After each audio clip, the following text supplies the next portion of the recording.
Udvidelsen af Marselisborg Gymnasium, som er tegnet af GPP Arkitekter, består af en ny klassefløj, der bindes sammen med det eksisterende gymnasium af en ny 2-etagers kantine og en ny multihal.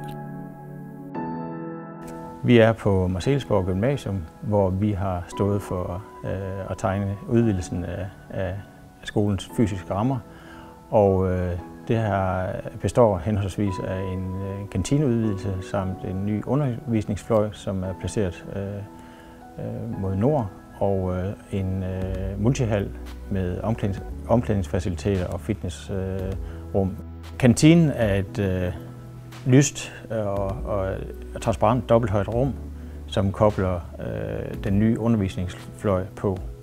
Og det sker ved en stor markant trappe, som skærer sig ind i undervisningsfløjen og skaber åbenhed mod den eksisterende bygning.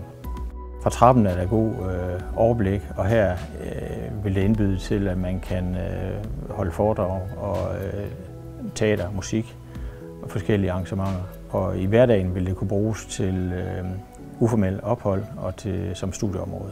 Med udvidelserne fremstår Marselisborg Gymnasium i dag som et moderne uddannelsesinstitution med gode faciliteter for elever og personale. Der er skabt store samlingsrum, som giver mulighed for anden form for undervisning end den traditionelle, som er bygget op omkring korridorer. Og der er skabt sammenhæng og synlighed mellem bygningens mange funktioner og afdelinger. Vi håber med det her projekt, at vi har skabt stor sammenhæng på gymnasiet til glæde for elever og personale.